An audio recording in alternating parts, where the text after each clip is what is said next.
Hello, everybody. This is just a quick PSA for this listener's episode that story number 3, that's the second one that I'm going to be reading. It is heavily about throw up. And if you are not someone who likes to hear about that, please skip to story number 4. This is just a quick content warning because, wow, we just couldn't stop talking about throw up. And the story talks about throw up also. So I've already said throw up a lot in this content warning alone. I'm sorry, but just there you go.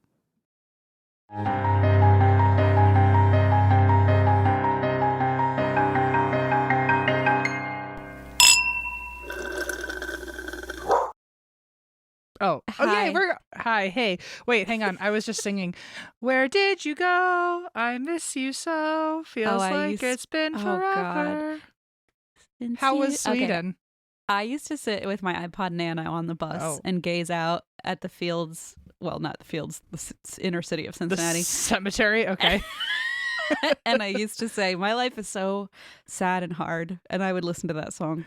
Especially on a rainy day when it's dripping down the window. Mm-hmm. And then my friend would be like, hey, you want to play Miss Mary Mac? And I was like, I'm having a moment. It's like, anyway. She can wait. She's had I was enough like, time. I have no friends and I'm sad. And they were like, I'm your friend, I thought, but okay. So I'm literally asking you to play Miss Mary Mac, but I guess you could go home and self-prophesize or whatever. I'm just like so self-pitying back then. Anyway, hi, Em. I missed you. For those of you who are just listening in, or not even, if you're a regular listener, it may sound like Christine and I were hanging out last week, but in reality, we haven't recorded in like a month because we've both been all over the place. Christine has been very all over the place and not even in the U.S. Only 4 different countries. Well, actually 5. 6. Oh my God. 6 countries, yes. Girl, do you want to list them? Because I didn't even know sure. that. Well, I didn't either, clearly, because I just had to count. No, but 2 of them were just layovers, so that doesn't really count. But, okay, More flew than to Amsterdam, then Sweden, then drove through Denmark to Germany, then drove to Austria, then drove back to Germany, then drove back to Austria, then flew to Paris, then flew home. So I'm back. Damn. Oh my I'm God, you're like tired. Eliza Thornberry. Thank you. That's the compliment I've been waiting for my whole life. I did wear pajamas, and Eva said, "Oh, for sleepover vibe," or you said that, or somebody said that, and I say sort of, but mostly for jet lag. I refused to put on real clothing today. Fair enough. Yeah, you came in. Okay, last night. We had a tentative plan to record an episode today, and I assumed you would call in sick or something because you just landed last night.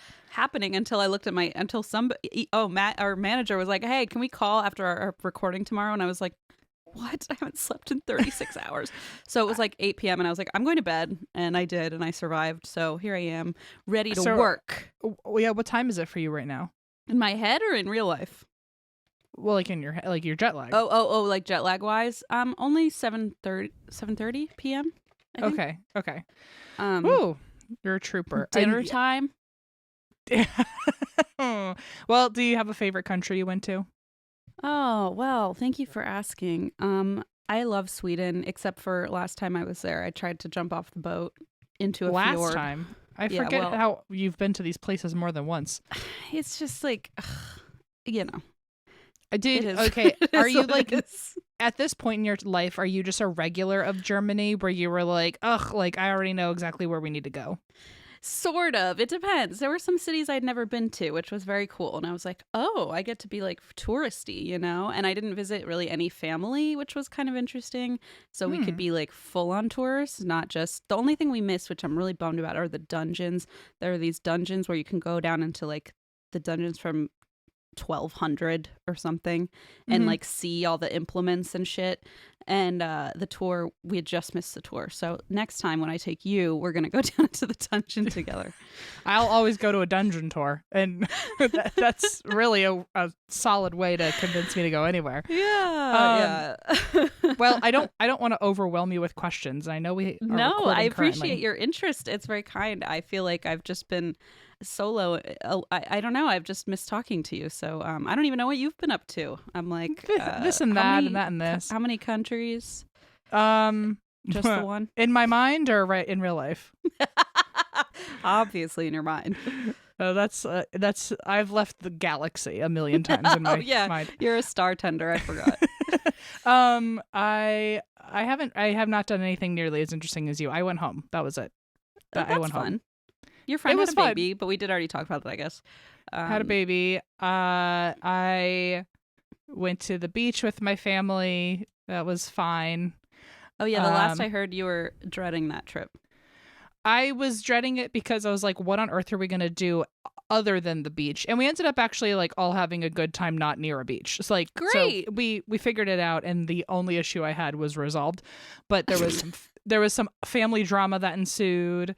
Oh, always, which I ate it up. I was like, of course you did. I was in the center of it, and I was eating it up. I didn't cause the problem, but I stayed associated with each member so you had of like the drama. A front row seat, sort of. Oh, it was like popcorn in a bucket what to the me. Hell? I want to hear about that next time. It was like it was drama where even if I were to tell it right now, everyone would go, that's it. Like it was telling the story. It doesn't make it as juicy as like just getting to watch it unravel. Just being part of it, yeah. Oh, so that was my favorite part of the entire Jesus. trip. You like just thrive on chaos and pain. Again, I love being secondarily associated with chaos, and that's exactly where I fit right in there. So, I was having a good time. I was told we will never be having a family trip again. Oh, that's probably the news you were waiting for. Yeah, so I think everyone else had a different experience than I did. But yeah, it was.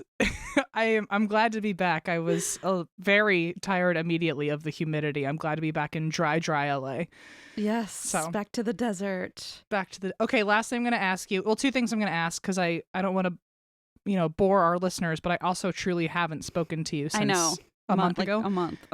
How was traveling with a baby, and what was your yummiest thing you ate? Oh my God, I love this. Okay. And also, if it's okay with you, I'd like to also chat about this more on the regular episode when we have more room for like a banter situation. Because I know this is just a listener episode, but Em and I can't help ourselves. Okay, people, we're catching up. Traveling with the baby was so much easier than I thought. She did fucking great.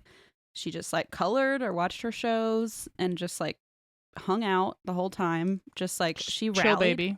Yeah, she like totally rallied. Like she didn't get sleep for like 2 days straight because she wouldn't really sleep well on the plane, and she just was like tired, but just she said, "I'm here, bitches. We're gonna go." Just participated and like didn't cry. She didn't cry once.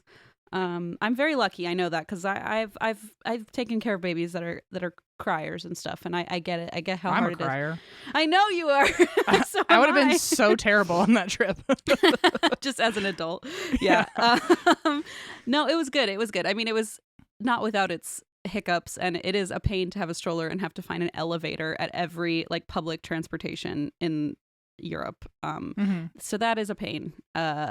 And a lot of delays and layovers and stuff. And so it was not easy, but it was less traumatizing than I thought it would be. Let's put it that way. And the yummiest thing I ate was probably it's just I thought of you the whole time because it's the sandwiches, man. Europe makes the best effing sandwiches. Like every country I went to, I was like, I'm gonna miss these damn sandwiches. Like I think it's because the bread is so good. Like they really care about the bread and the cheese, and like everything is just so well made and freshly made. And so I just ate so many effing sandwiches. I don't think like I wrote a grocery list today, and I'm like trying my best to find a replacement for what I'll be missing. Good luck. Yeah, it's sad. I know it's very tragic, but I ate Thank a lot God of you've good got a stuff. real German woman who hand delivers you homemade bread all the time. So That's true. I guess I am a step ahead of everybody else. You've got a full ass baker that like international baker. Anyway, so those are just the sandwiches. I thought of you every time. I'm like, man, Em would fucking slam this. Like these salami sandwiches. That's where I'd so rally. good. I'd be like, what are we eating? Where are we Let's eating? Why are we go. eating? Let's go. I know. It's like the food is just so good. But so I thought of you, and I missed you dearly. And I can't wait to eat one with you in the dungeon.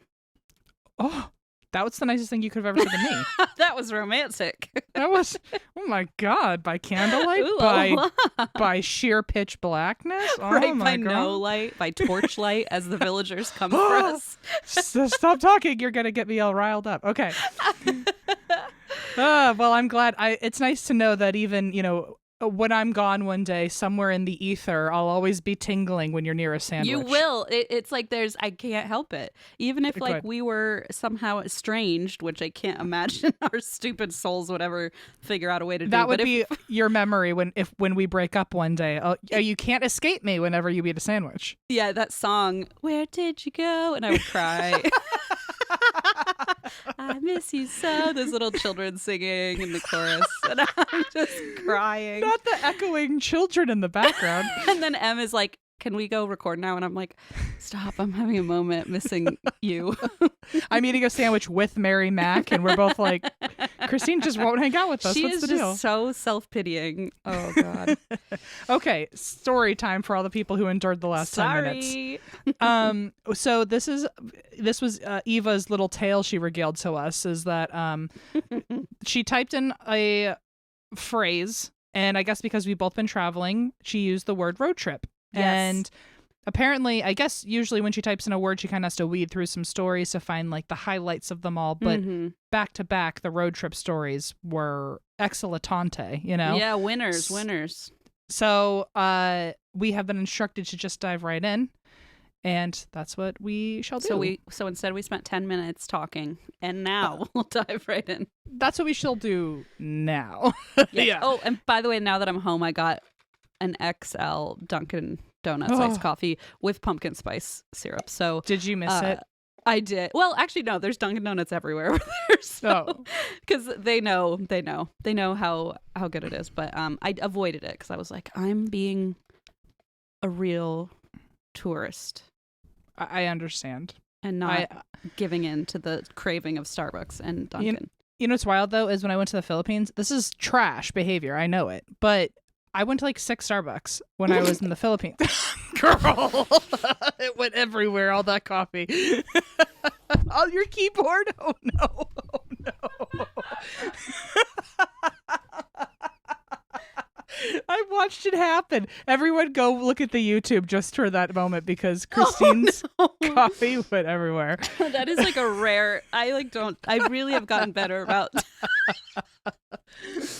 not spitting my drinks out. But wow, you just got me good. That was I did not. I don't know. Like I sort of knew what picturesque. I knew what was coming, and yet it still shocked me to my core. I think 6 Starbucks is what overwhelmed you. That's what it was. I was like, oh, you stopped at a Starbucks in the airport. No. I went to 6. And to be fair, I was with RJ's family. They're the ones who kept saying, let's go to Starbucks. See, and who am I to say no? Yeah, who am I to say no? Absolutely not. And my favorite thing, though, is so the Starbucks menu, I took pictures while I was there of like all the different foods that they sell at the Starbucks which in the is Philippines. its own experience to find out what they serve. Oh, it blew my mind. And their food was better in Starbucks. And one of the things that they had was like, it was some sort of like pasta, chicken Alfredo kind of situation. Wow. And it was so good. And I intentionally ate too much of it because I knew I'd never have it again. And you I was were running a fun fun run race for the cure. It felt like it with myself and my tummy. Yeah, I was like, we got to eat as much fettuccine as my body will take. Well, and, like the McDonald's in Germany has vegan chicken nuggets and vegan, so there's fun surprises. The McDonald's in the Philippines has mixed spaghetti. That doesn't really work. Mixed spaghetti. It's literally called that. Anyway. The German one, the vegan one's called McPlant. McPlant. I love that. It's okay. Well, I will say if you're going to the Philippines, please, for my sake, go eat that. It was like had mushroom in it. Like it's like a pesto pasta. I think it was like just go eat it. It was so good. And please, for me, just go eat it. The end. Back to road trip ghost stories. Anyway, I guess we should everybody. talk about the show now. Just so everyone knows, we also want to be better about our banter. It just is impossible. We want to, but we don't want it enough. You know. Yeah, we want it a little, but like we don't want to put effort into it. Yeah, we know we should want it. It's like hard really to commit. It's so hard. Everything about our job. So, okay, here's our story. I love the subject line already. We saw an alien on our hot girl ghost hunt. I love a hot girl ghost hunt. Remember when we had back-to-back hot girl ghost hunts when I visited you in Cincinnati or in Newport? Oh, fuck yeah. And I was so pregnant and it was so hot. So it literally was me, hot girl, in pregnancy maternity clothes. I wanted to complain about the heat, but you were also literally about to blow any moment. And so I was like, I don't get to complain, but I'm so uncomfy. But no, that was a good time. We should do that again, back to back. Now that we can drink. I can drink. Now that you can drink, we'll bring your wine bra. I can't wait. It'll keep your chest nice and cold on those hot nights. Okay. Dear Emmethy, Hercene Shifter, Sweet Baby G, Ew Gross, and Leona. That's precious. I thought they were going to say ew, Leona. And I was like, don't you dare.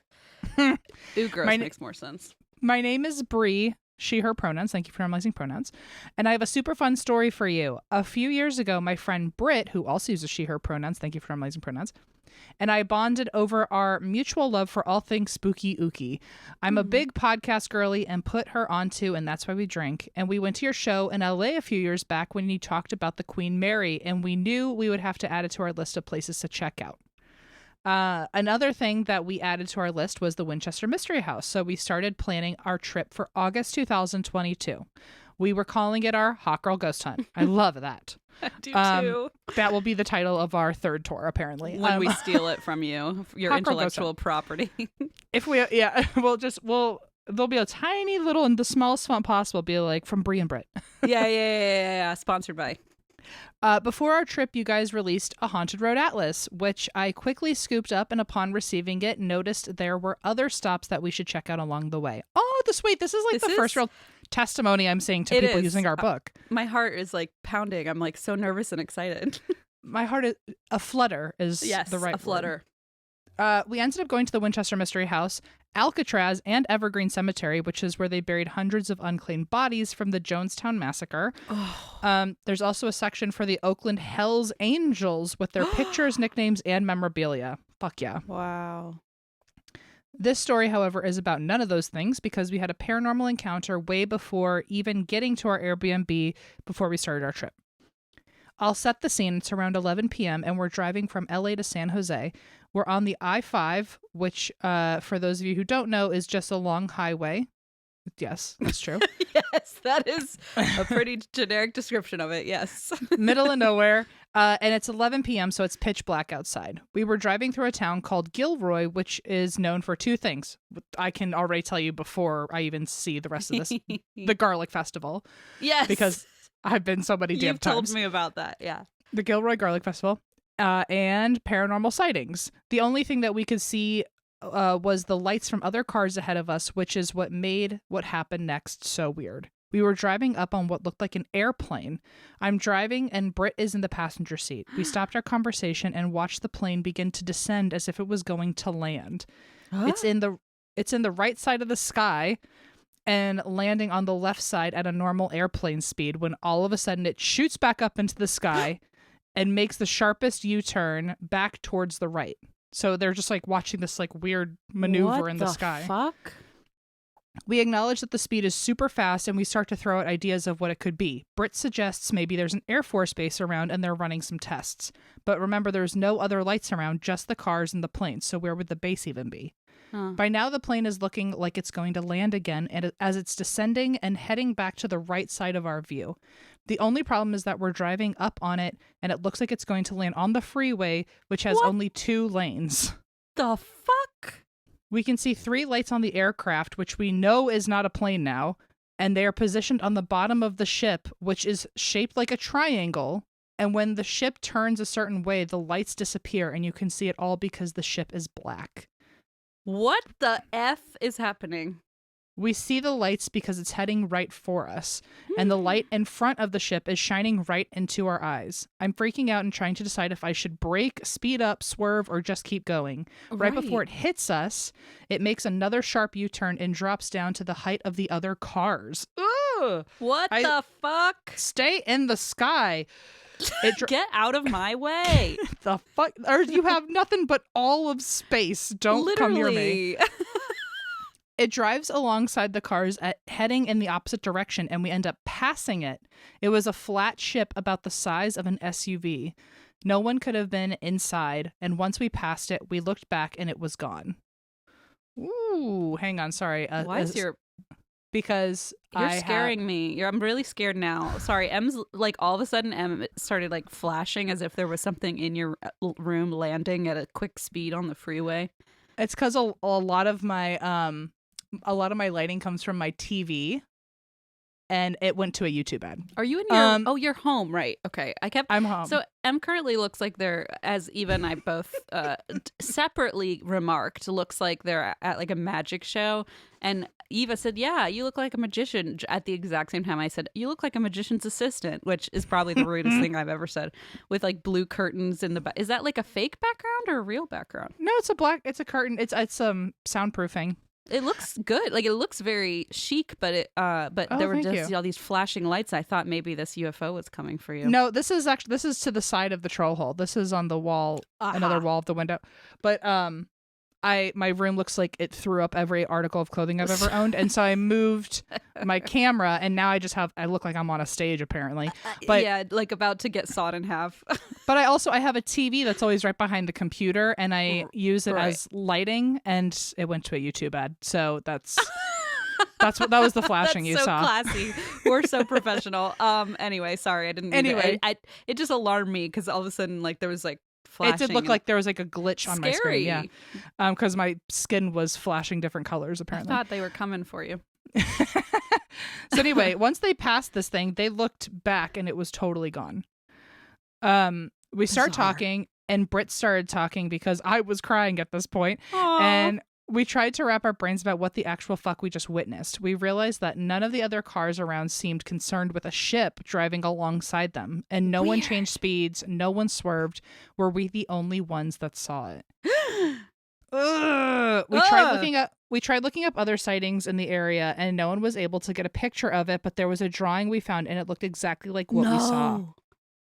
We made it to our Airbnb about an hour later, still shaking, and the next morning when we started our hot girl ghost hunt, we told everyone we came in contact with about it, and they all believed us. Even better, they all had some crazy stories about Gilroy and weird things they'd experienced. Holy shit. We ended our trip with a celebratory tattoo, yes! And flash forward to today, July is coming to an end, and next week, Britt and I will be going to the Queen Mary for another hot girl ghost hunt. Yay! And another random tattoo. Any suggestions? Any suggestions? Oh. You should get the mascot of the Gilroy UFO. Garlic Festival. Oh. So something in between that. You could figure it out. Like both of those, mind meld them together and make something happen. Thank you for bringing us to... Oh, you could do it because the mascot is a little garlic with a face on it. You could put him in a UFO. He's riding the UFO, sure. With Xenon, obviously. Obviously. Thank you for bringing us together to celebrate all things spooky and your amazing book, which our boyfriends absolutely hate, which means great, which means we get to hang out more one-on-one. Another note: Britt hosts skate and surf meetups in Long Beach. So they're for that's good to know. They're for women and members of the queer community to come together in a safe group to go be little. Eva's gonna go to that, right? Like, she skates. To be skaters, bladers, or surfers. Come on. That's adorable. Anyway, thank you to Brie. That was very, very lovely. Beautiful. I am so, like, okay, I drove a lot in Europe, as I mentioned, and the whole drive, like, especially when people were sleeping, was like, if I see a fucking UFO right now and everyone's asleep, I'm going to scream because I won't have any other witnesses. Oh, yeah. But the whole time I thought I'm going to see a UFO. I did not. But, like, I want to, kind of. Do you? Do I want to see a UFO? You know, how long have we had an opportunity to wonder about that, and I still don't have a question. I still don't answered know. that question. I think we're both a little scared too. I mean, at least I think my heart couldn't take it. I was gonna say, I think I say yes, but then in the moment I'd be like, never mind. It's just like the chaos. I don't want to be in the drama, but I would like to be a secondary person. So maybe if like we could like like mic You someone want to up. watch? You want to and watch I me get listen in. abducted? Is what you're saying? I want to be like the technical director backstage of Big Brother and watch someone else get abducted, and I just want like the front row view. You just want to You know produce what I mean? it. Yeah. Oh God. Okay. Well, I want to see a UFO with the assurance that I'm just seeing it and not Like going aboard it. nothing's being put in me. Yeah, I don't want to be no invasive bullshit. I just want to like see it and then like be done. I'd be fine you know? with that. I'd be fine Yeah. with that. But I don't know if those kind of agreements exist. So I just watched the latest episode of Jersey Shore, and one of them pulled a prank on the rest of them that there was a UFO attack coming, and he like hired that's like a pretty whole drone company to come in and like have all the lights come through. Oh my and, God. Like, they were in the middle of nowhere, and he like had been prepping, like been like plotting all week and saying like, oh, people see UFOs out here all the time. It's really wild. That's you plant the idea. And then like hired like 100 drones to come out and like make crazy like light That's maneuvers and stuff. Pretty genius. I'd be pissed off though if I were the friend. Next episode, we see how everyone reacts to it being a prank. So, oh, I see. Okay, so you don't know yet. Yeah, they left it on everyone sobbing, crying because they're so stressed. I would be scared, and then I'd be pissed because I'd be like, at least I got this cool experience, and then it would be a joke, and I'd be so upset. I'd be pissed for 5 minutes, and then I'd have to give it to him because I'd be like, you know what? That worked. That was a good prank. It's something about it very effective. Wow, I can't believe you saw a UFO, Brie.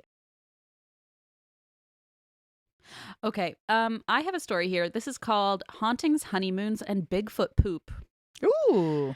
It is from Gabrielle, they, she, and Leo, he, him. We got 3 separate pronouns. The trifecta. Yeah, the trifecta.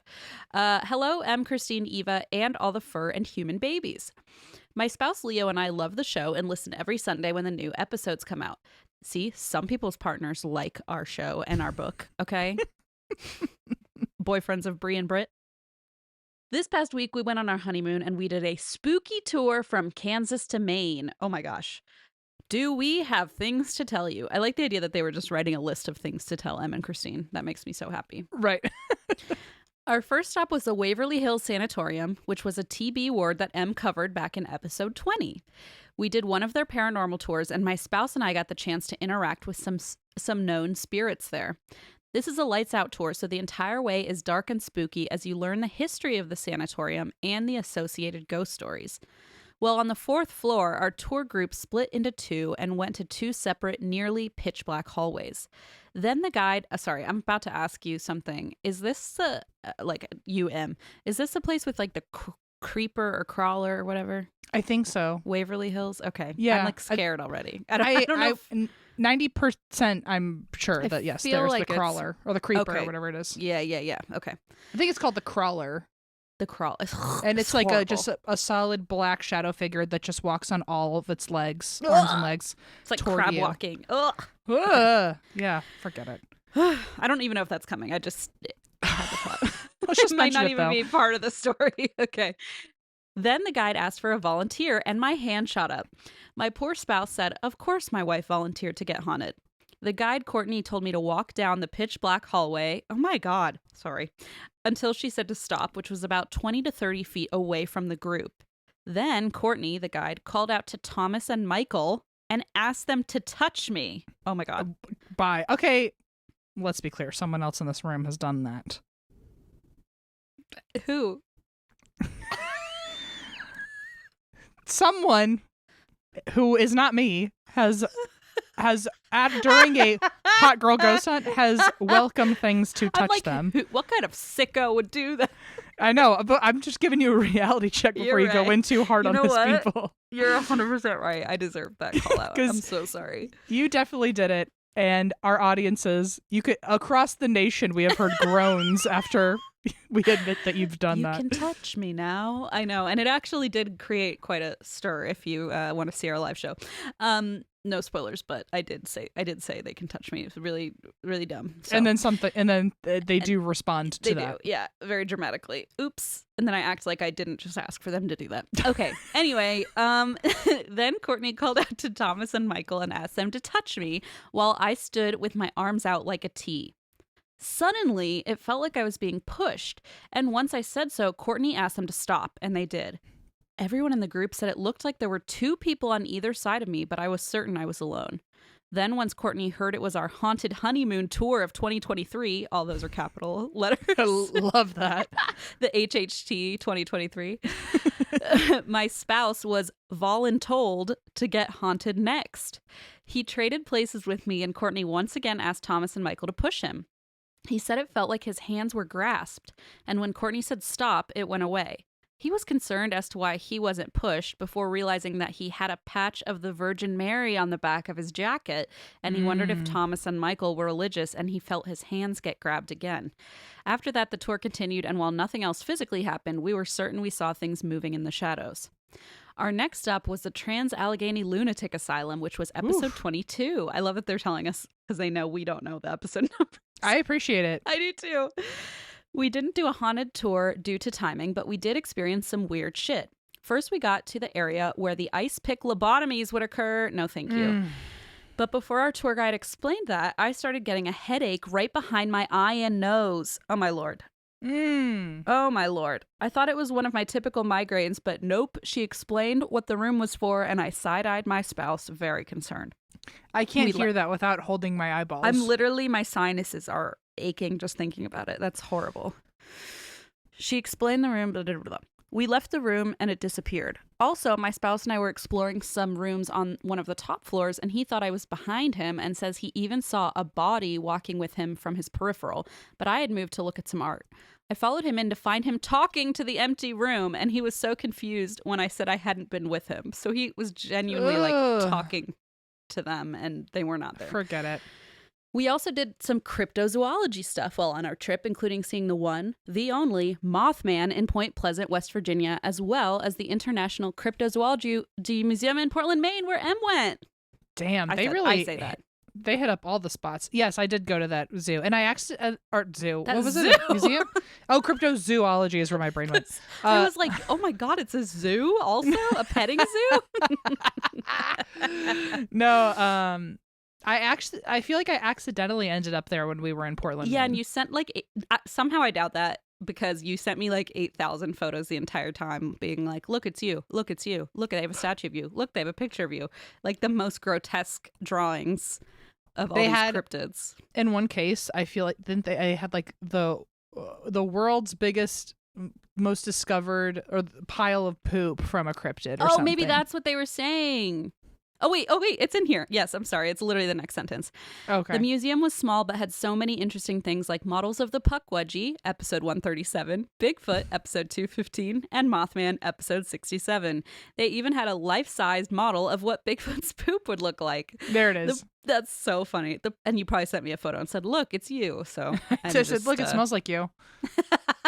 Also, that was our last tour before coronavirus, so... Mm-hmm. Yeah, that was February 2020. Yeah, RIP.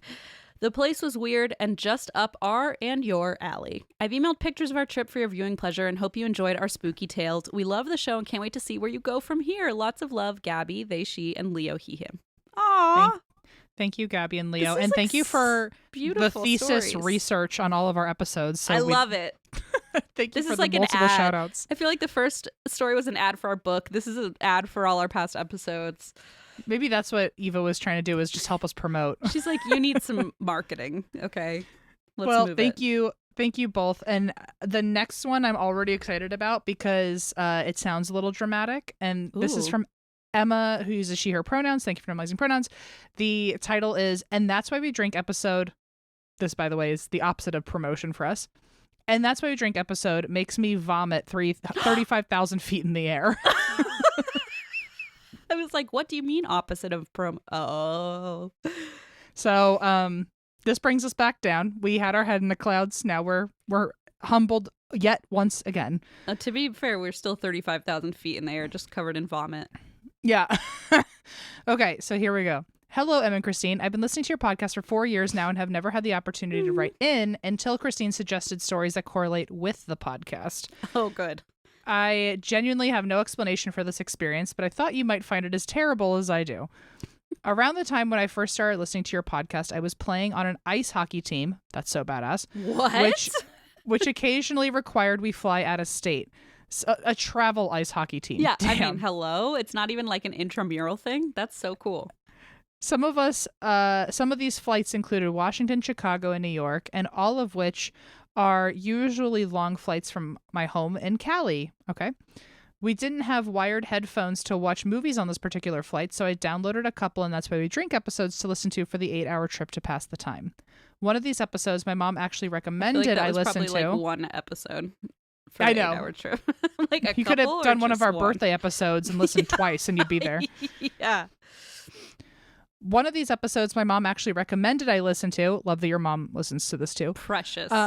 Because of how scary she remembered it being. I'll save us all the apologies, and we'll just call him Daubert the Wall.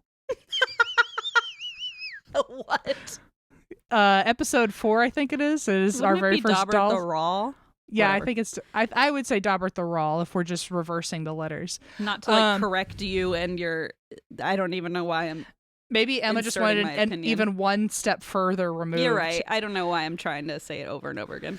Daubert the Rawl. I've never had a paranormal experience I could attribute to ghosts, so when Em was describing the violent feelings people get after visiting him or seeing him, I wasn't thinking anything of it until about 2 quarters into the episode when I got violently ill. Oh no.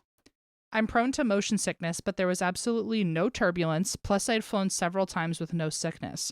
But not only that, but my motion sickness had never driven me to the point of extreme nausea. Ooh. I had to pull out that little vomit bag from the seat in front of me just to alleviate some of the illness. Have you ever done that, Em? Taken one of those bags out?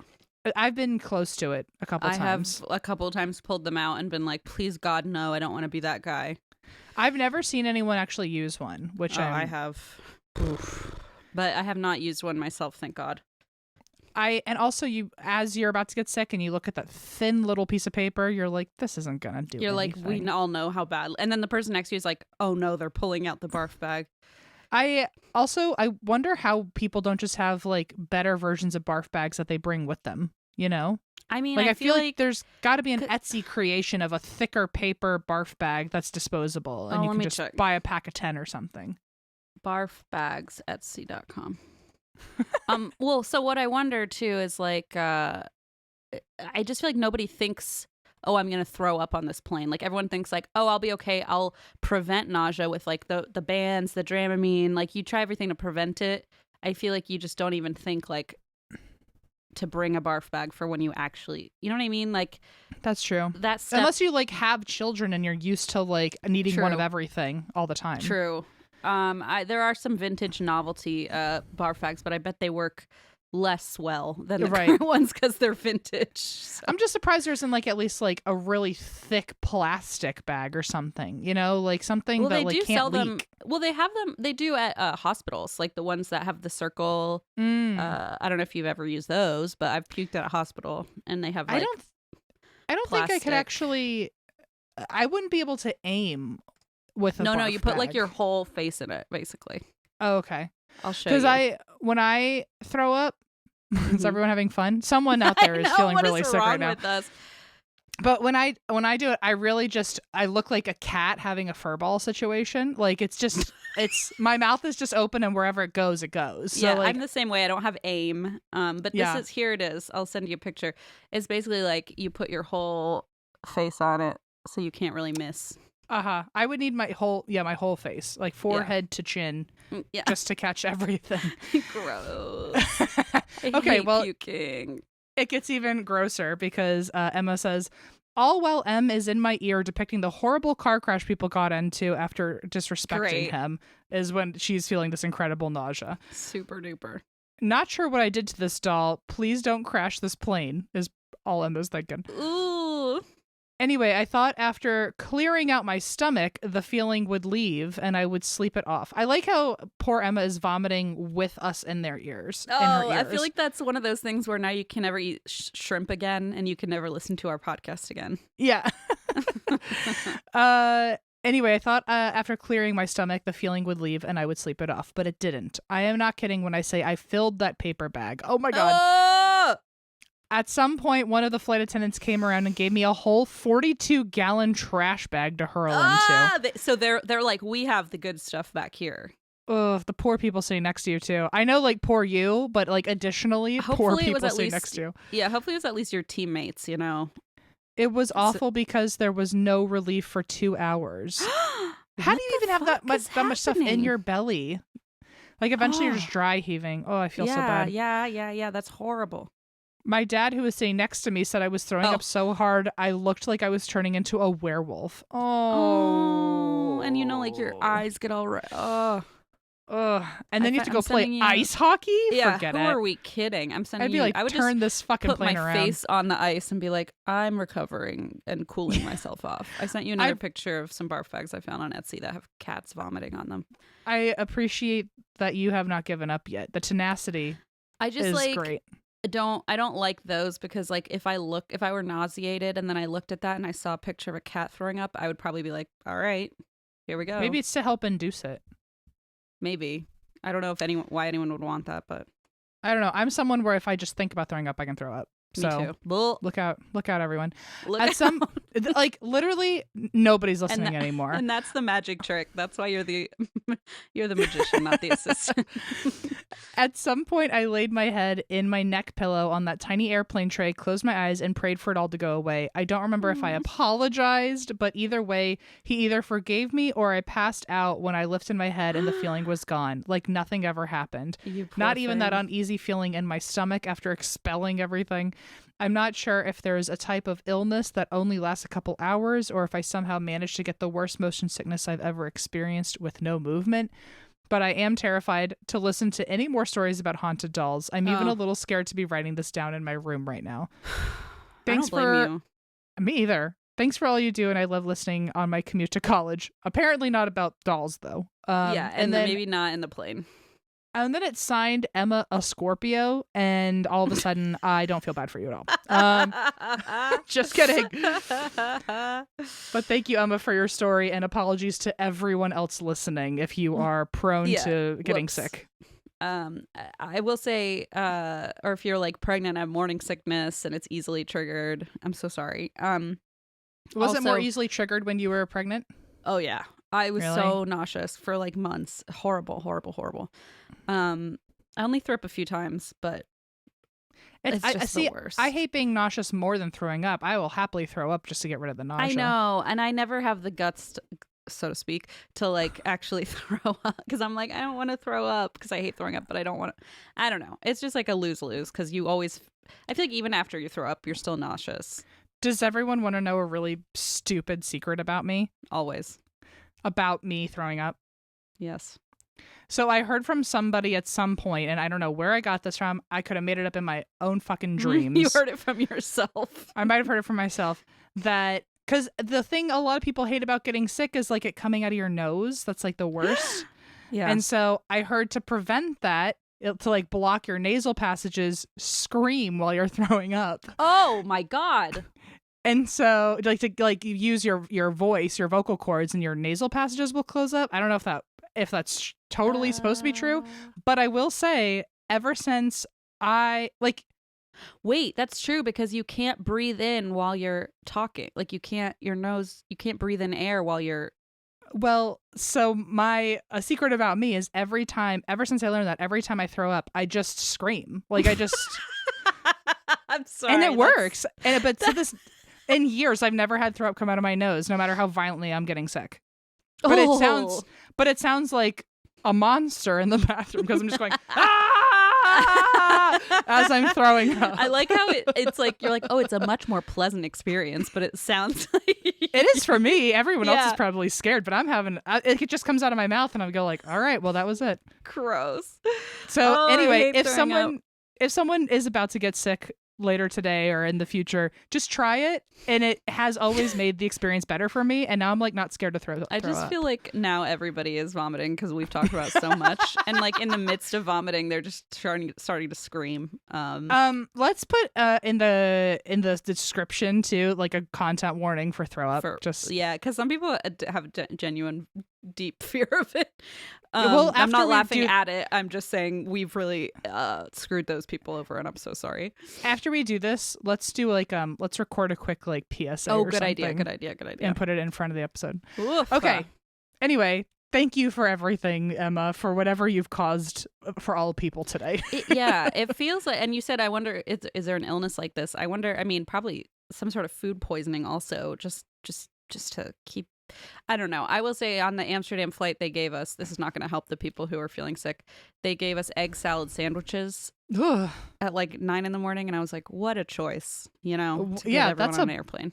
bold choice. Yeah, that it happened felt when odd. when I was flying back from the Philippines.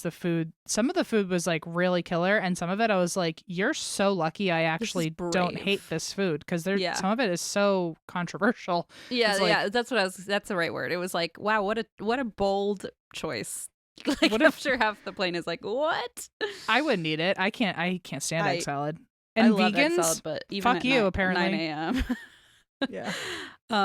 Okay, so I'm gonna eat a McEgg salad later. Okay. And then throw up. This is called, okay, so throw up talk has stopped now for people who have to fast forward. This is called Coincidence or Cryptid, and it's from Danielle, she, her. Hello, M, Christine, Eva, and all the babies, fur, flesh, and citrus. I've had small, odd things happen to me throughout my life and childhood, like things go missing for years and then be in the middle of the room one random day, and the occasional feeling of being watched, but I have never had an experience that left me truly unnerved like the following one. My husband and I try to travel cross country for a full month once a year in our truck and small camper with our dog Timber. We've camped in many places, some very secluded in the middle of nowhere, some in campgrounds with a lot of people around. We had never felt uncomfortable anywhere we've stayed. On our road trip in 2021, we went from our home state of New York to South Dakota, Montana, and Wyoming. On our way from Montana south toward Wyoming, we stayed at a campground in Big Sky, Montana, within the Gallatin National Forest. It was right off the main highway, but nothing else was around. No towns, just thick forest and this campground. The campground was pretty full of people nestled along a river. It was beautiful, and we felt very comfortable and safe there. Our campsite was large with a lot of trees and a narrow dirt path through the woods to the river. We were only staying one night on our way through and settled in, had our dinner, and went to bed. That night, I had an extremely vivid dream that I was standing outside the door of our camper, looking toward the back of the campsite at the dirt path down to the river. There was an eerily tall, thin, pale creature that could have possibly been a woman, but wasn't, standing at the edge of the path with long, dark hair and no face. Okay, literally, I was expecting a Bigfoot story. This is so much worse. Like, this is like 10 times worse. This This one feels evil. Like, Yeah. so bad, so bad. It was just blank where its face would be. Ugh. Ugh. I hate the faceless ones. The faceless one really gets me. Like, I had a nightmare about that when I was a kid, and I'm still skeeved by that. She didn't speak to me. I didn't hear a voice, but I got the message in my head that she didn't want us there. And if we didn't leave, she was going to do something horrible to us. Oh my God. I told her out loud, we are only staying the night and we'll leave first thing in the morning. Please leave us alone. I promise we are just passing through. She didn't move or respond. Ugh. This is creeping me the fuck out Girl, right now. I want to go back to the throw up story. I hate this. Right at that moment, I startled awake and sat up in bed to get my bearings. It was in the middle of the night, and our dog Timber was growling ferociously like I had never heard him do before. He had his fur raised up on his back, going to all the windows and sniffing the air. I had this ominous gut feeling something wasn't right and immediately jumped up and made sure our door was locked, and I shut and locked every window, parentheses, as if that would save me in my little tin can of a camper from some cryptid or paranormal being. I woke my husband up and told him I didn't feel safe here, to which he just mumbled and fell back to sleep, of course. Timber and I sat there in bed awake the rest of the night, and as soon as it started getting light out, I woke my husband's ass up and we left. We didn't even make our coffee. That's how you know they're committed to leaving. Also, Timber is an A1 since day one. Like, Oh my God, for real. Thank The God you hero. had somebody, because your husband was not. I'd divorce him, actually, just to be honest. I would just like turn the key and drive away. Be like, I'd be like, well, since you feel so damn comfortable here, I'll leave you. And Timber and I you are out. stay with this fucking creepy lady. Needless to say, I will never stay at that campground again. Okay, what's also creepy, sorry to interrupt again, is like that you dreamt you were standing right outside the camper. Like, I feel like in a dream, you're usually like in some random faraway place, not No, like it's right there. It's like they want to. It's like they almost like you were Like summoned it feels it feels like a by force astral projection into someone else's brain. Like they drew your consciousness out to talk to you. Which means even like in another realm, you're not safe because they can manipulate you to do whatever they want, including see through their eyes into your camper. And like Danielle said, even if you lock the door, they're like, well, I can bring you outside anyway. Needless to say, I will never stay at that campground again. I would have brushed it off as a creepy nightmare if I didn't wake up to my dog acting like something predatory was outside at that very moment. I still get a tight feeling in my chest every time I think about it. I've tried to research the area and read reviews of the campground, but found nothing odd. Have you heard of any creature or cryptid like this? Lots of love, Danielle. Oh my gosh. I've only heard of like demons being able to do that. Yeah, it sounds like the woman thing by the water. Is there water? Was there water? I forget. Sounds kind of like La Llorona, like drawing you out. But oh yeah, the faceless and all that. I don't know. The peering into the feeling like you're seeing through their eyes feels demonic. I mean, we just covered recently the Shaker's Cigar Bar, which by the way, you and I have to have our own hot girl ghost hunt there because the amount of people after every episode we get some people reaching out to us being like, oh, I had an experience there.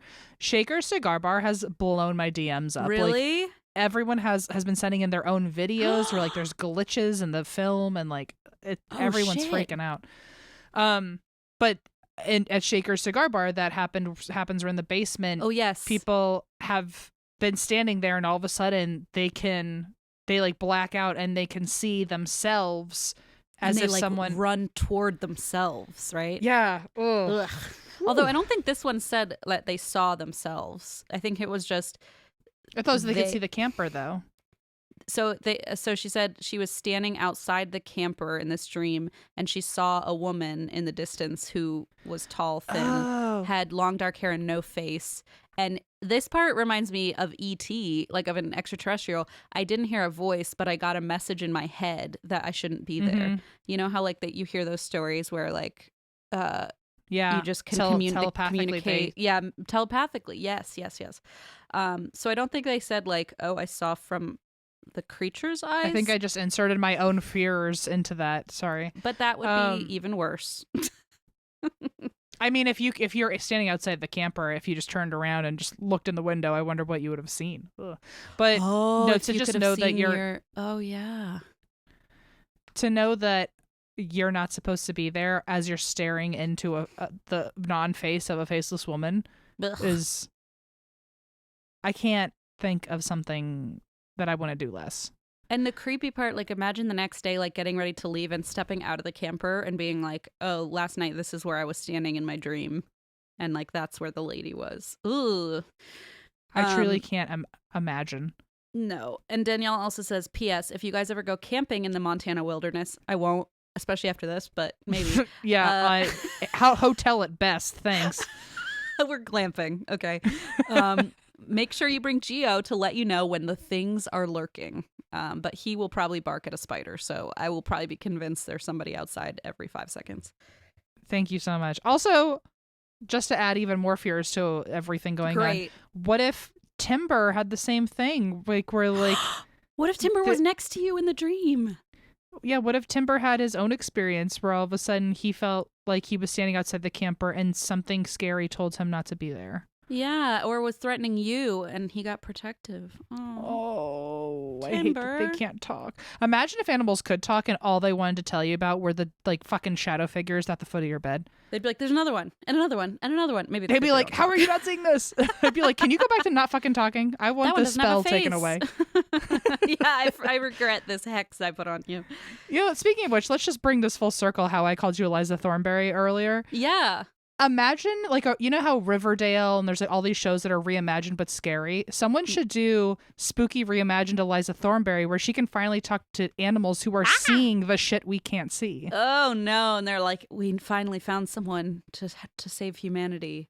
And she accidentally, as the globetrotter she is, now her job is to travel to places to exercise homes with the help of her animal friends who can see what she can't. Okay, now we're talking. Let's get this ding, rolling. ding, ding.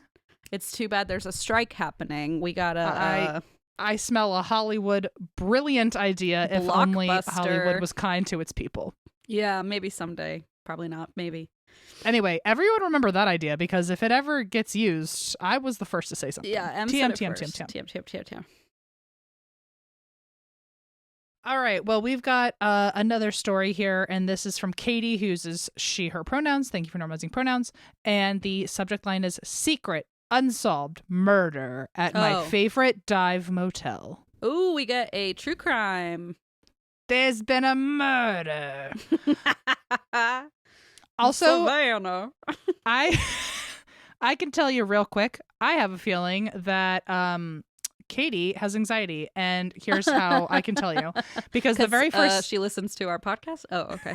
Because the very first sentence is something I'd fucking say that says, hello, this might look long, but I've appropriately timed reading it out, and this story takes under 4 minutes. Stop. This is literally us always, but like not on this show, but in any other circumstance. Katie is giving the energy of someone who reads the menu before going to the restaurant, so she knows what she wants. For sure. I love this about you, Katie.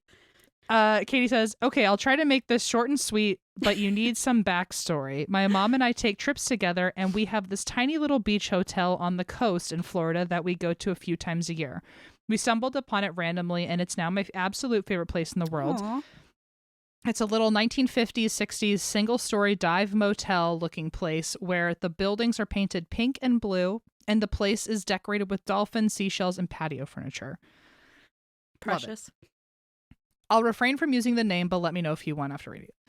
It's right on the water, and behind the main office is a patio and tiki hut with chairs that overlook the beach. Every time we're there, we end up talking to the other guests, and it just feels like home. This last time we were visiting, we were supposed to check out after night 2, but for the first full 24 hours when we got there, it stormed and poured literal buckets, so we decided to stay another night if they had a room available. We always grab my elderly aunt from the house in Central Florida, and we've crammed all 3 of us into almost every room so far. I love this like tradition. This is adorable. I love that they're like, come on, aunt, whatever. We grab her. I know you have your own home and full of space with air conditioning, but you're gonna come hang out with us in this little back patio storm hotel. Sounds so cute. We've all been into almost every room. However, there's one room we had never stayed in before. We asked the woman who runs the front desk if they have any rooms for the next night or 2, and she tells us yes, there is one motel room unit that has a double bed and a futon, and we should look to see if we think it's enough room. Okay. I like how you can tell this is a small business because they're like, let me just give you a tour of the place and you tell me what fucking suits you. Oh, we got a futon. Does that work? So here, come look at the futon and tell me I'm thumbs also up, a thumbs motel because I have a futon. So I guess you could stay here. Christina's probably 100 pieces of furniture in her entire house, and I still say, no, that weird little windowsill like a cat is where I want to sleep. And that's where everyone wants to sleep. I'm like, I have a perfectly nice Casper mattress over here. Nope. I like to think if one day and something apocalyptic happened, and then there were tours of everyone's homes who used to live here. Everyone's gonna go to your house and be like, but where's that windowsill everyone took a nap at? Spot? I'm gonna start charging and then I'll become king of apocalypse. I'll be like, it's $2 to sleep in, or give me all your canned goods if you want to take a nap on this little bench. That'll be my racket that I run. I would red carpet that shit and be like, no one's touching this. It is now a shrine. It's M's, yeah. Okay, so futon, you can go check and see what you think of it. To our luck, I'll literally sleep anywhere, and I have actually called a bathtub home for a time or 2. So we switched rooms and settled in for the night. The next morning, we head outside to the patio with our cups of coffee and whatever grocery store vacation pastry we had for the morning, and settle in to watch a scheduled space shuttle launch from the beach a few miles down. Oh, what? This is, built-in entertainment? This sounds great. We make friends, and this time with a man that we'll call Frank and his daughter who's in her mid-20s that we'll call Annie. They stay at this hotel multiple times a month as a little vacation to escape some of Annie's everyday life health issues. This place sounds like a haven for so many people. Magical. Yeah, I feel like there's something magical about it. Small talk ensues as the launch gets delayed and we sit waiting in the sunny, salty air. We both become fast friends and even offer Annie our extra ticket for Disney World the next day to come along with us. And then there's a little note that says, "Thanks, Frank, for trusting us with Annie, and we love her as much, and for loving her as much as we do now." That's very sweet. This is the beautiful story so far. I don't know where it's gonna go dark. Yeah, but... where's the throw up and faceless woman? I'm scared. Frank then asks which room we're staying in, and when we say room 8, Annie chimes in and says, "Oh, the murder room." Oh no! There it is. There it is. Wait a damn minute. Indeed. I need to hear more, and the front desk lady is standing out there and pipes up something in the effect of, "Don't tell them about that."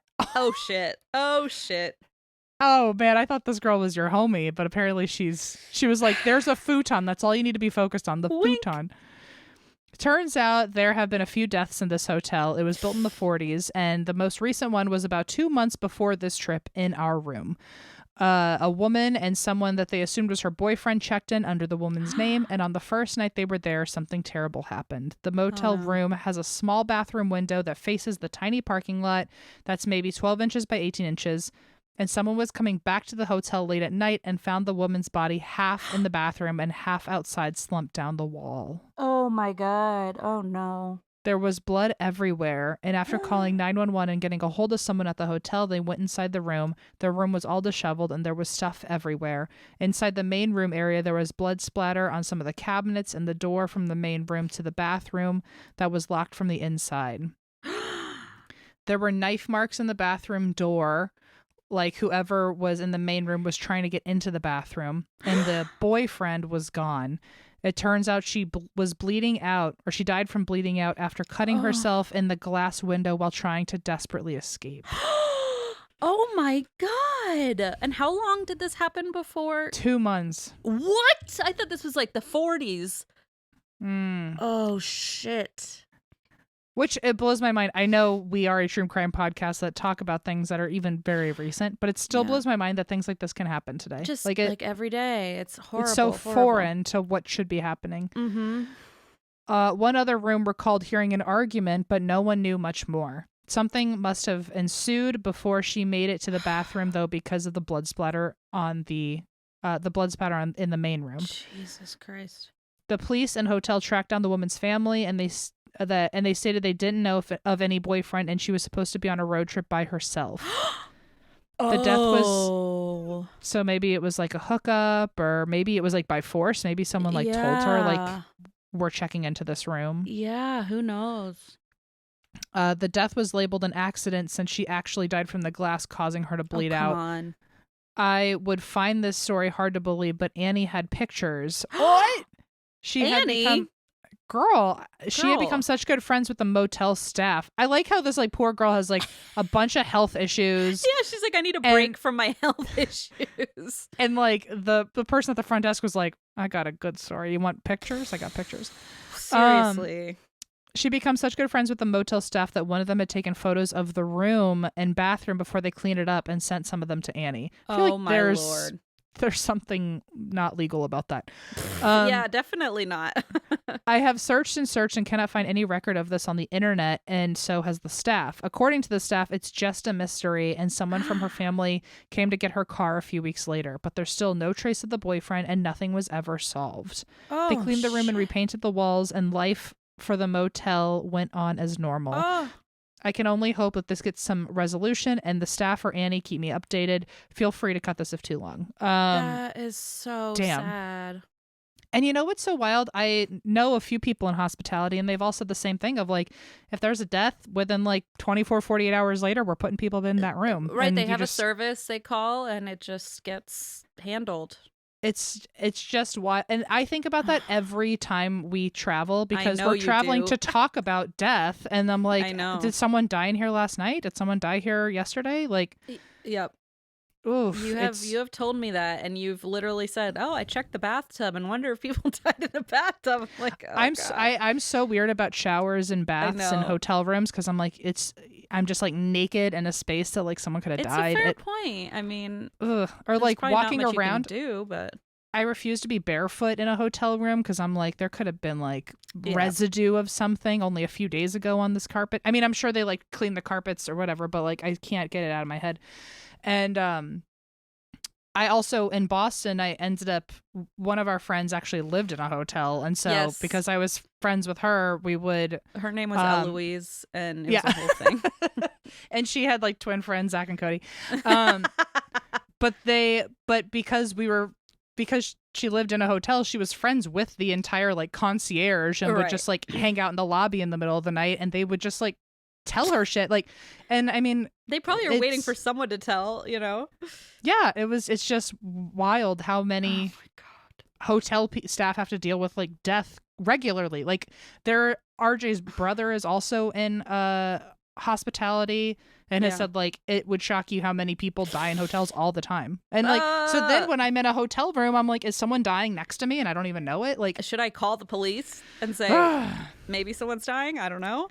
I mean, but that's a fucking gruesome one. That's horrifying. And for it to be like from in such a motel that's like seemingly known for how happy and close and bonding it is, and like someone just was such, like, brutally murdered. a kind, gentle, happy place. Oof, it's dark. It's really dark. Especially being so small. It's like the odds of it happening there are so small compared to somewhere with like, you know, I also feel like the thousands of rooms. staff should have not, and I'm not blaming anyone. But I feel like in a place that seems so small, everyone would have heard what was going on, and like I would Yeah. imagine if you're gonna hurt someone in a hotel, you do it in a really heavily populated space, so right. no one. I guess maybe they weren't planning it. It just kind of. I don't know. That's so fucked, dude. Oh my gosh. Well, I'm glad you're okay. I hope you're still happy going there. I hope it didn't like ruin your cute vacation place, Katie. Maybe you just know? don't go into roommate again. Maybe just like Yeah. avoid roommate. Yeah. Oh, so sad. Okay. So this is Final our last story? story. Yes. This is called My Parents Met After My Dad Pled Guilty to Manslaughter of Her Boyfriend. What? What? Whoa. Okay. This is from Sam, she, her. And it says, hello, spooky I have no idea where this is going. Hello, spooky friends. The story of how my parents met is one that often leaves people feeling shocked and awkward. Well, I'm so glad we get to react publicly to it. I know. I feel like this is the last or the opposite of Katie's. Like, okay, I've timed this. It's under 4 minutes. This one's like, fucking This one is buckle like- up. This is like chaotic neutral. Like this Yes. is a little too like this should have been the first story, so we had like a good one to end on. Yeah. This one we're not gonna have anything to end on Yeah. after. Oh my Oh, no. God. All right, let's crack into it. Let's crack into it. There have been many opinions on my parents' relationship. There is a lot of pain and trauma involved, but I'd like to say it has a happy ending. I've begged my mom to write an autobiography for years. She has promised she will after she retires in a few years, so TM. The story is a sprinkle of both Team True Crime and Team Supernatural. I'll try to make it as brief as possible because, again, my mom could write a book. I'll add real names and cities at the end so you can personally look up the articles if you'd like. In the late 80s, my mom, who was 21 at the time, was in the hospital after giving birth to my older half-brother. Her boyfriend and baby daddy, let's call him Joe, wakes up from a nap and tells her that he had a terrible dream. In the dream, my mom was crying, surrounded by people, and no matter how hard Joe tried, no one would let him through. Eventually, he is pulled away by someone and he wakes up. My mom got an infection after her C-section, so her stay in the hospital was extended. 3 days after my brother was born, Joe is on a trip back to the hospital after visiting a friend. He was driving on a 50-mile-per-hour road in his VW Bug, and a car on the opposite side of the road gets hit by a car and swerves into oncoming traffic, crashing into Joe head-on. Unfortunately, in VW Bugs, the engine is in the back of the car, so the crash was fatal. Oh my God. Oh my God, I have chills. It also says here, I still meet people who say this crash is the reason they never bought a Bug. Oh my God. What? Oh my God. At the time, the person who drove into traffic was blamed for the crash. Let's call him Bob. No one could testify that Bob was hit before driving into oncoming traffic. Bob became a pariah in their relatively small town. His blood alcohol level was only 0.02%. DUIs are classified as 0.08% or higher. Bob was not intoxicated, but since he was 20 years old and hungover, he became the poster boy for underage drunk driving. So his lawyer encouraged him to take a plea deal. 4 years in state prison. Damn. Oh my God, this is a crazy story. Amidst her deep mourning, my mom's old roommate calls her and drops a truth bomb. Their other roommate was actually the car who hit Bob. What? The roommate, was in fact drunk at the time. She had secretly gotten her car repaired and was hiding it in their garage. My mom was now not only mourning the loss of the father of her child, but now finding out that her once friend was responsible and letting someone else take the fall for it. Fuck. What the? This is some small town, like, HBO drama. That's the most series. small town thing. Yeah. It's Right? like, oh, I had a car in a garage, someone else in town. You know, it. Yeah. Oh my God. He did it. Oh my God. Ooh. She says that this is like Ozark level, like finding all this weird web of people. Yeah. Oh my Lord. She says that for days it was like Joe was telling her, call Bob. So this is the guy who took the plea deal. Yeah. She assumed that she was going crazy from her grief, but she remembered the dream Joe had had in the hospital. She kept hearing, call Bob, call Bob. Eventually, she gives in and she calls Bob. He was still home on bail during the trial. She got his number from a friend of a friend, parentheses, small town. Mm-hmm. She says that his voice just sounded so familiar, even though she was sure they had never met. She told him something along the lines of, I want you to know that I know this wasn't your fault. I know that a lot of people are saying terrible things right now, but know that my son and I will never blame you for this, and I know Joe wouldn't either. Okay, I'm like gonna cry. Oh my God. A few days later, Bob's lawyer suggests that my mom write a letter to the judge, and she was happy to. She wanted the person whose fault this really was to be prosecuted. She meets with Bob, and being my awkward mom, instead of saying, I'm thirsty, she says, let's go somewhere where we can get something to drink. Bob says something like, I don't think that's really appropriate considering, and she realized how it came across, got so embarrassed, and said, no, I meant like a Coke, like McDonald's. They laugh, and she realizes this was the first time she had laughed since Joe had died. I mean, come on. They went to McDonald's and had a McAlfredo. What would you call it? They had a mixed spaghetti. Mixed spaghetti. They went to McDonald's, and for the first time, the pain she was feeling paused for a little while. She realized she wanted to see Bob again. Most of her family discouraged her, except for her eldest sister, who said, nobody knows how you feel right now but you, and you deserve to be happy. Aww. I'm gonna cry.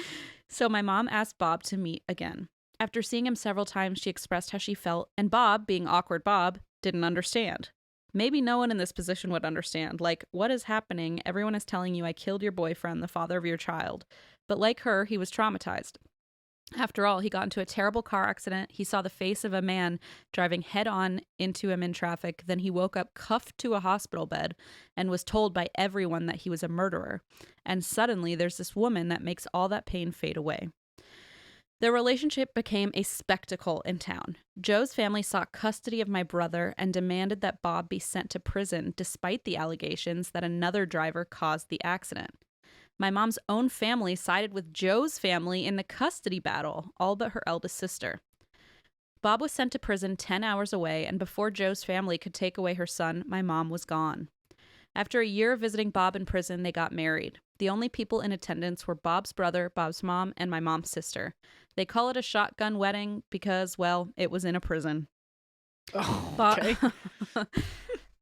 Bob unfortunately had immensely traumatizing experiences in prison. He has never been the same. At 24 years old, he was released. He helped raise my brother and has been the only dad he has ever known. A few years later into their marriage, I was born, and they moved back to an area about 30 minutes away from their hometown.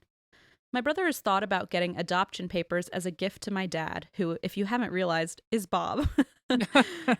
But my dad has said, I already took away your father. I could never take away his name. Oh my God. Jesus. What is happening? Despite the deep God. Catholic guilt my dad has, my brother says Joe may be my father, but Bob is my dad. Okay, also, God. there's more to this, but I just want to say too, like, I've heard so many stories. I've been reading a lot of books about like the afterlife lately, and I've heard so many stories where people's partners have died, and then people on Earth feel so guilty for like finding someone new, and then seeking out like a psychic medium or someone and saying like, I feel so guilty, and then the psychic medium says, no, no, no, your partner like It's like sent orchestrated them. this. Yeah, like orchestrated this. Like they're happy for you. They wanted this, which it sounds Oh. like the call Bob, you know, from Yeah. I like how, if that's true, Joe was gone in the ether for about 5 seconds and was like, all right, project one. got a job to do. It's like, damn, I already got tasks. Man, he needs a break. Okay. I mean, the fact also, I feel like we kind of, I maybe glossed over it, but like the dream at the beginning where he says, like, I had this horrible nightmare that like everyone was crowded around you and I couldn't reach you. Mm. Oh my God. That's just right before he passed away. That's so scary. Oh, God. Since the accident, there has been a lot of therapy and healed relationships. All side of the family, my mom's, Bob's, and Joe's, attended my brother's wedding in November 2018. That's really great. I'm happy that they were able to put their differences aside. Mm-hmm. My brother has 3 beautiful kids, and Papa Bob and Joe's mom enjoyed time at my brother's house at a July 4th barbecue. Trauma can't really be cured, but we can make the best out of what we have. At the end of the day, love will always be stronger than hate. Okay, I feel like I feel like Sam has already written the book. Like, this is the book. Right, You know what right. I mean? This like, is the book. Like, you're writing the book. Hashtag, and that's why I drink wine and milkshakes. Anyways, my family has many insane stories and deep, dark secrets that have been uncovered, from Mayflower alchemists that Unsolved Mysteries touched on, Sicilian mobsters that owned some restaurants as a front, and a poltergeist that did not like the religious artifacts in our old house. Maybe I'll write them in sometime. But that's for another day.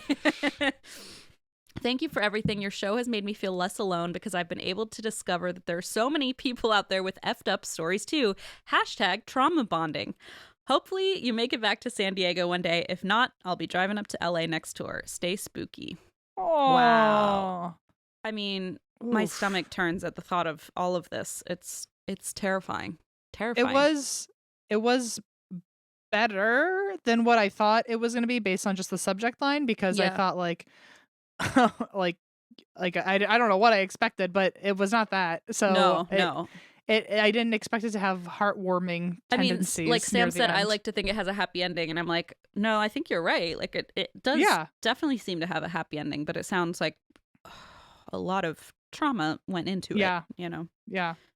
Wow. Oof. Oh my gosh. Well, What okay. a story. I actually am glad that we ended on that one. I was scared for a second, but that Me too. actually was very That ended tender. up being very touching. Yeah. Agreed. Wowza. Well, that's September for you, folks. That's a wrap. Oh, next is October. So the next one's gonna be spooky season. Oh my God. Wow, I'm about to be so busy. Next time you hear a listeners episode, I will have all my tickets to all my things, all my spooky events, all my jump scares, all my. I will be like crazily like DIYing 8 costumes because I can't decide what Leona will wear for Halloween. Do you have a feeling like are you leaning towards anything right now? I'm thinking either. Like, so last year she was a tomato, and this year her favorite food is strawberry. So I'm like, I could easily repurpose that, put some little dots on it, make it a strawberry. Yeah. Or I could do, her favorite show is Gabby's Dollhouse. And I'm like, maybe we could do a little like little like cat ears, and I don't know. We'll see. That's very precious. Some if fun I were to stuff. dress up as my favorite food, I would have to be a buffet, I think. So I would you can come over and you can stand side by side, and I'll I don't know, make a buffet out of it. a buffet. I think I would have to lie sideways. I have to lie sideways and just have a like something draped over me with a bunch of food velcroed to my side. I'll just put a fucking tablecloth on you and call it a day. Oh, well, anyway, I hope everyone has a spooky September. Yeah. In my opinion, it is officially spooky season since it's fall season. That's right.